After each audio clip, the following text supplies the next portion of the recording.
So let's go right into the matchup because we're already fighting. We're already in it with my age, apparently, 57.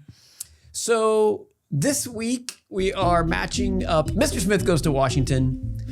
It's the dynamic duo of Frank Capra and Jimmy Stewart, and then Catch Me If You Can, which is Leonardo DiCaprio and Tom Hanks. Running and gunning. Okay, so the old movie, again, similar movies, different generations, very different generations, because in 1939, Frank Capra did Mr. Smith Goes to Washington. This is about Jimmy Stewart. Now, Jimmy Stewart is a product of the golden age of Hollywood. And in this movie, it's no different. He goes to Washington. Why do I keep going? Why do we keep going to Hollywood? He goes to Washington because a senator dies. Old senator dies from the district, from their state. The governor has to pick a new senator, and doesn't know what to do. And you see he's controlled by these other men. Yeah. Telling him what to do, right? And then he's told, pick this person. But he doesn't pick the person that the machine wants him to pick. He goes with this great unknown Mr. Smith, who happens to be like a Boy Scout leader. He's in charge of the Boy Rangers, and goes to Washington, and he tries to clean up house, and he's backstabbed by his dad's old buddy, who's also a senator. The white that hurt bad. It hurt my back, and I wasn't like, what in the world? That was hard to watch. So that's the Mr. Smith Goes to Washington. What about Catch Me If You Can? All right, Catch Me If You Hollywood. I mean, seriously, can't believe all that nonsense. Catch Me If You Can. Leo DiCaprio is Tom Hanks chasing Leo DiCaprio. It's based on a true story. Frank Abagnale lies and cheats his way to becoming a pilot, a doctor, a lawyer, all before he turns 18 years old. And Tom Hanks works for the FBI and he's chasing him. That is the story. And I've seen this film several times because when I was young, like a high schooler. Oh, really? It was like what year did it come out? 2002. Yeah, so it was out well before I was in high school. So I know I'm like 27 probably. Yes, I don't know. That's exactly right. It has a lot of exciting.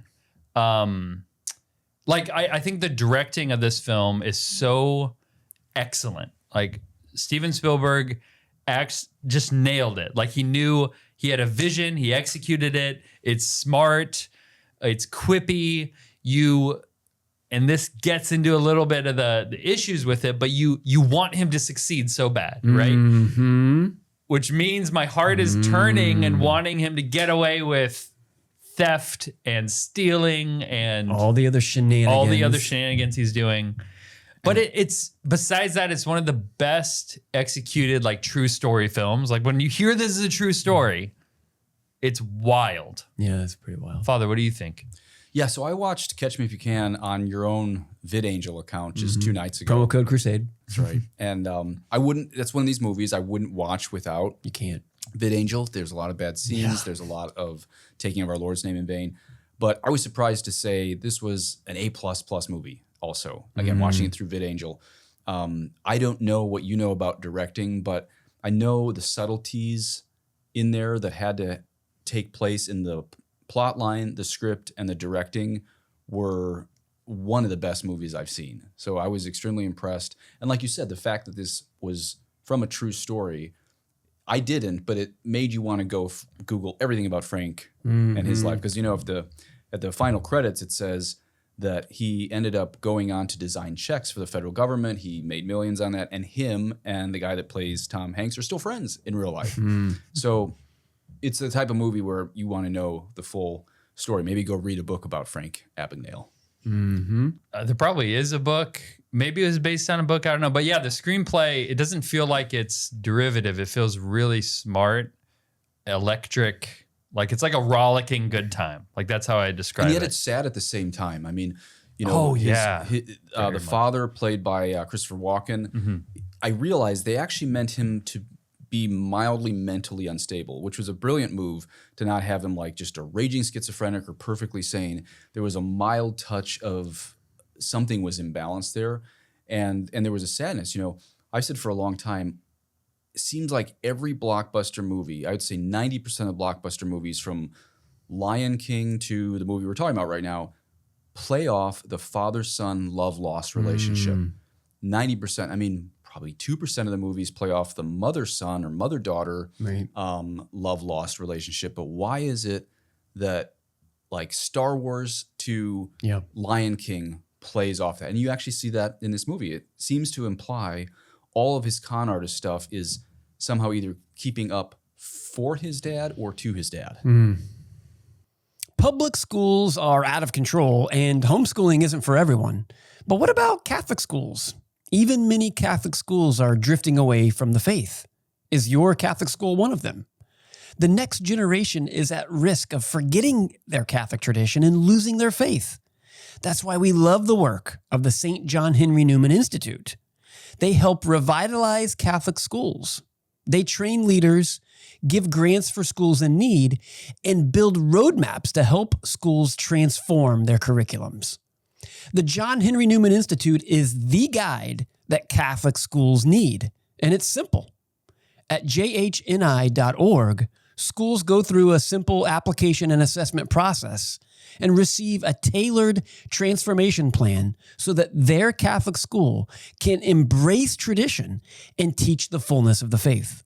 Whether you work at a Catholic school or just drop your child off there, make sure your school joins the John Henry Newman Institute network so that you can get peace of mind knowing that your Catholic school is really fully Catholic.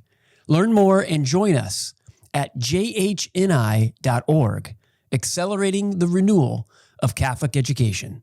That's jhni.org, jhni.org. Here at Movie Crusade, we defend good movies. Did you know our team has developed an incredible script about the Eucharist? It's called God Bread. Why? Well, millions of Catholics believe that little piece of bread on the altar is Almighty God. If they're wrong, they're all crazy. If they're right, it changes everything. God Bread is a film with 3 stories spanning thousands of years about women who were actually crazy enough to believe it. It's not the kind of film Hollywood wants to make. That's why we need your help. If you're tired of the Hollywood filth or the Christian fluff, go to godbread.com and support a highly artistic, deeply traditional film that will shock the world. That's godbread.com. So he commits a bunch of crimes in this movie, and I am tempted in this movie to like want him to succeed at those things. And that's something that the popes, Pope Pius XI and XII talked about, is like sympathy for evil. I'll say something I like, which is right at the beginning of the movie, you see Frank Abagnale where he's going to be at the end, where he's going to end up. Long hair, sick, in prison. It's like, okay, whatever happens before this point, Right. it has justice, right? He ends up like a sickly, almost like Gollum, right? He ends up like his sins have deformed him into a weakling. However, watching the film, like I'm rooting for him in ways I find myself, torn on the inside about. Which is why we have to say it. What do you want to say? I want to say that this is what frustrates me with Hollywood. It frustrates me with these brilliant people like Spielberg and great actors like DiCaprio and Hanks, is that it's a brilliant movie. Right. But it's morally horrible because of that very thing. You see these things, and again, you cannot watch this without a tech filter. So go to vidangel.com, promo code Crusade. You have to have that. Yes. The fornication, the adultery. Well, you have to have that because it's poisonous without it. Like I think that's my determination. It's poisonous. We had to cut those things out. Right. Well, the other thing is not just the scenes are bad, like contextually, it says lying and cheating is bad. It's making the evils seem good, and you want the bad guy to get away with the things. Well, I would say contextually, you could make an argument that the filmmaker shows that this film is anti-cheating, anti-stealing, anti-lying, but it's not anti-fornication. Yeah, that's true. And that is the tipping point, I think, for this movie. So, if one of our principles is grave evils must be clearly evil. Mm-hmm. They don't hit the mark on that one. Right. And it's unfortunate because you imagine the film without it, and it would have been probably a masterpiece. I think there's still toxic elements to it, but you said it starts off sad, and it hit me a lot to see his parents happily married and like they're dancing in the living room. Like the directing, again, it's so good. Mm-hmm. They spill wine. There's wine on the carpet. Little Frank goes to get something to clean it up, but his parents just love each other so much they start dancing over it. Yeah. And they're just stepping on it and they don't care. And it sets up that ideal and then quickly breaks it down because there's unfaithfulness in their marriage. It breaks Frank's heart. He runs away. He takes after his father and becomes a liar. So like as a cautionary tale, it could have been so well done. Yeah, and I agree with everything you guys are saying. I think the only thing it's not even pushback, maybe add on top of it is poison, a movie like that. That's why I watched it on VidAngel. I might say, though, towards the end of the movie, when you see him working for the FBI, there's that moment when he could escape and Tom Hanks catches him at the airport, and then he comes back and, Tom Hanks is checking out that check, and then DiCaprio, Frank, chimes in on what he thinks it is, and Tom Hanks looks up with pride in his eyes that he came back of his own volition, right? Yeah, true. So that's true. I'm not saying it's a totally redemptive movie. No, it's, that's a good point. Because Okay. I certainly agree with you. People like Spielberg are just, eons past most people in talent. That's not being used for God's kingdom. I agree 100% with that. But I might say towards the end, I think Spielberg meant the viewers to be happy that he returned to the FBI, even though obviously we now know how corrupt these organizations are. That's true. There's a certain happiness in the viewer. The FBI is not the heroes either. I know. No one's good, apparently. But you see that he returns, and I think your average viewer is happy he's returned to some level of law and order. I'm with you. We're all cheering. There's some weird part in our hearts that hope he's going to get away with being a doctor, being a pilot, being a lawyer. Right. But I think at the end, you're happy he's somewhat reformed. Now, contrast that with Mr. Smith Goes to Washington. This is a classic movie in the golden age of Hollywood. And regardless of the acting abilities and the lack of excitement in the story, this is a masterpiece because you don't push those limits that are pushed in Catch Me If You Can. Well, you're not saying it's a masterpiece just because it doesn't have filth in it, though. No, I'm saying it's okay. Masterpiece, too strong. This is a great film because of the story. This is a great film because of the story, the acting, and sometimes though it felt like a commercial for America. For sure. Just like, why are we talking about this right now? Why do I need to learn about it? Why are we explaining a filibuster? Like, is this a history lesson? And then like they're talking about this law, this like new bill, and like these kids are weeping for joy. It's like, come on, have you ever met a like 8-year-old boy? I'm so happy he passed the bill. This is great. He passed the bill. Pass me the Cracker Jack. Yeah, no, it's a little. But I agree with you. Like the main character, Mr. Smith. I don't know. What's his first name? Oh, probably John. No. James? I can't believe that I can't remember his first name. We all know who he is. Yes. That's Jimmy Stewart. I'm not going to pull my. Yes, it's James. Jimmy Stewart. That's James. Jimmy Stewart. Yeah. He's a truly patriotic man. And, Jefferson Smith. Sorry. That's it. It's like this movie puts patriotism as its highest virtue. Not saying it doesn't demean other virtues. I'm just saying like patriotism, it's like, this is the great thing. And that's good. And even Aquinas says like patriotism is a virtue because it's a part of piety. It's showing love for God because of one's country. But we talked about A Man for All Seasons at a different time. Like that punches much higher because like the virtue of honesty and integrity, I think, are higher than patriotism. You know? No, it is. I think that's. I think that's definitely the case. Truth is, yeah. It's also everything that needs to be seen in, as we talk about those 5 elements. Those 5 elements ring true 100% all the time. God was definitely on the horizon, and goods were definitely good. There was evil, the men, the machine. My only little I'd say this film is slightly toxic for this reason. I think marriage was belittled a little bit. The wife of the governor was just giving him hell. And it was not played for anything else except, man, this is this normal marriage? But also the love interest they keep trying to run away and get married. I don't know if the film really it treats marriage as kind of like a lovely thing you do. I don't know. Yeah. Would you agree with that? To me that's a stretch, but Okay.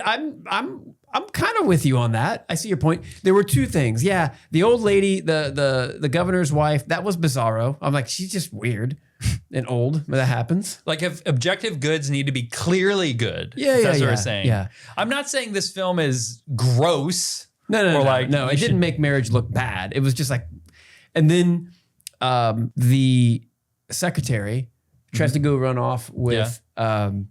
This is horrible. I should have brought my notes with me. With the press guy, they were going to go run off and get married, and it made it look like, well, you're just going to go find a justice of the peace. Like that's kind of silly. So I do agree with you there. That's a small but an important element that has to be noted. But everything else it hit the 5 marks, and I put my stamp of approval on Mr. Smith Goes to Washington. Well over. Again, contrasting that with Catch Me If You Can, even though Catch Me If You Can was definitely more clever, better directing. What do you want to say? Well, man. No, I don't have anything moral to say. I mean, I told you at dinner something very few people are going to agree with me on. I'm like the only American Catholic who doesn't like It's a Wonderful Life because Because of Jimmy Stewart. Yeah, I just can't stand Jimmy Stewart's overacting and yelling all the time. He's just always yelling. No, Father, that's just a rude statement. That's a rude statement, Father. So I just can't It get into is kind Jimmy of Stewart. put on and Everything- doughy. It he's is always kind of like, overacting, oh, so- come on. He's got the same shtick, though. You're right. He's got the same I shtick. have to recuse myself under the 5th on this one. I mean, because I can't do Jimmy Stewart. Sorry. No, Leo DiCaprio is so much cooler than Jimmy Stewart. Absolutely. That's true. That is true. Right. Too bad he's so woke. Yeah. Yes. That's it. That's so true. Jimmy So, Stewart's probably pretty conservative in his he was time. he was a fighter pilot in World War II. Okay. He was a fighter pilot, probably a great guy. I am surprised. I know this is him, but a lot of the old Hollywood actors I've Googled, even the stars of the 30s, 40s, had a lot of marriages. So this was a problem in Hollywood long before the new stuff. That's actually a really good point. I don't know about him.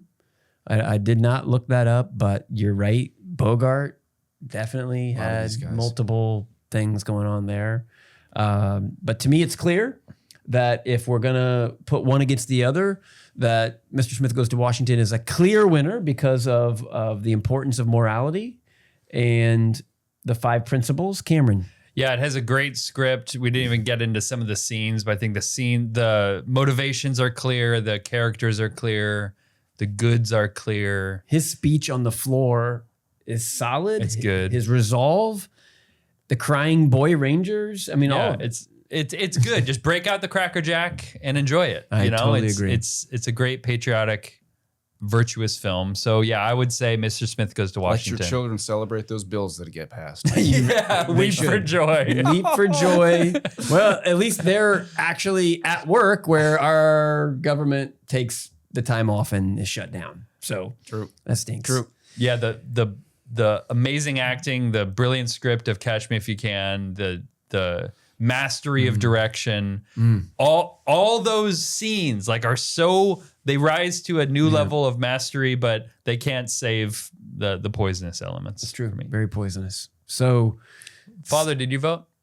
he's abstaining I have to because of abstain. he's Oh, yeah, abstaining I'm because of Jimmy Stewart. But You were gonna choose Catch Me If You I Can. might have to, yeah. Oh, But you not can't morally. do No, that. morally, I have to admit it's Fat I Cardinal would want to go destroy back you. to one point I made. You know, if Okay. a lot of the old school movies from like 1930 to 1970, the best ones didn't have this father-son love lost thing that pretty much from the 80s onwards, really, I mean, everything I said from Star Wars to why is that? That there's something in fatherhood that is missing, that people are longing for, that you don't see this again from 1930 to 1970. Fatherhood isn't always the main thing, where there's something in postmodern man, especially the last 50 years, greatly long for that. And again, you see that in Catch Me If You Can, this desire to impress your father. That is a whole segment, Father, that I think we need to probably hit because you brought that up now, and that's a segment. We gotta come back to that. That's a really good point. So we still have a winner because we have two for Mr. Smith Goes to Washington. So we've got a winner. For moral reasons, I'll give you 3. Okay, Yeah, there we go. there you It's go. unanimous, and Fat Cardinal's happy. Catch so Me If You Can is a lot more fun. it is. Sorry. It A is. lot more But- fun. Catch Me. But definitely watch Mr. Smith Goes yeah. to Washington. And if you're going to watch Catch Me If You Can, you got to do it with VidAngel. If you liked that clip, which I'm sure you did, then check out our other clips. And don't forget to go into the comments section and hype this bad boy. Don't make me get Fat Cardinal. Hype it now.